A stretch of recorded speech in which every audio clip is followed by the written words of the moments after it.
Curi sandal milik majikan, pria ini divonis 1,5 tahun penjara di Pengadilan Negeri Medan. Hakim Pengadilan Negeri Medan menjatuhkan hukuman 1 tahun 6 bulan penjara terhadap Nefrizaldi, warga Jalan Asahan, Dusun 8, Kelurahan Sunggal, Kecamatan Sunggal, gara-gara mencuri sandal. Dalam putusan yang dibacakan di ruang sidang Cakra 8 PN Medan, Hakim meyakini pria berusia 32 tahun itu terbukti bersalah melanggar pasal 362 KUHP sebagaimana dakwaan alternatif ketiga Jaksa Penuntut Umum, JPU. Menjatuhkan pidana kepada terdakwa Nefrizaldi oleh karena itu dengan pidana penjara selama 1 tahun dan 6 bulan penjara, ucap Ketua Majelis Hakim, Sarma Siregar, Selasa, 29 Juli 2025. Hakim menilai, keadaan yang memberatkan, perbuatan Nefri telah merugikan saksi korban bernama Siwaji Raza dan meresahkan masyarakat, serta Nefri tidak mengakui perbuatannya. Keadaan yang meringankan, terdakwa menyesali perbuatannya dan terdakwa belum pernah dihukum, kata Sarma.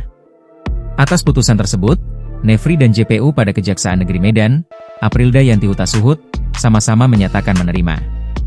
Vonis hakim lebih ringan dibandingkan tuntutan JPU, yakni 2 tahun penjara.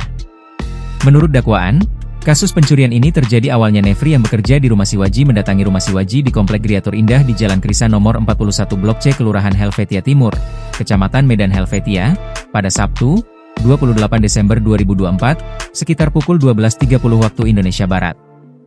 Nefri datang ke rumah Siwaji bersama saksi Andika Gultom. Namun, rupanya kedatangan Nefri bertujuan untuk mencuri sandal merek Hermes milik Siwaji dari rak sepatu sekira pukul 13 waktu Indonesia Barat. Aksi pencurian tersebut disaksikan Andika.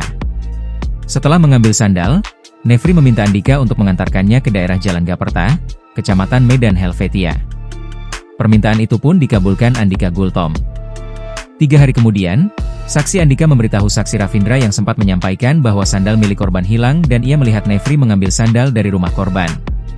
Terdakwa akhirnya ditangkap oleh pihak kepolisian pada Jumat, 21 Maret 2025, dan langsung dibawa ke kantor polisi untuk diproses lebih lanjut. Akibat kejadian itu, korban mengaku mengalami kerugian sebesar 15 juta rupiah, ujar JPU Aprilda. Download Tribun X sekarang, menghadirkan lokal menjadi Indonesia.